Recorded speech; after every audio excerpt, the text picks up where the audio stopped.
వాటిలో మీరు చేయించుకోండి, పోనీ పరువు నష్టం దావా వేసుకోండి, లేకపోతే ఏదైనా కేసు పెట్టించి దాని మీద ఏదైనా చేయండి.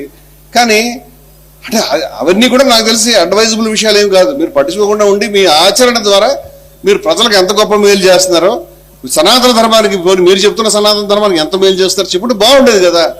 అలా కాకుండా దేశం అంతా చూస్తారు, 2 తెలుగు రాష్ట్రాలు కాదు బయట దేశం అంతా చూస్తారు, సిగ్గుపడుతున్నారు మీ బిహేవియర్కి.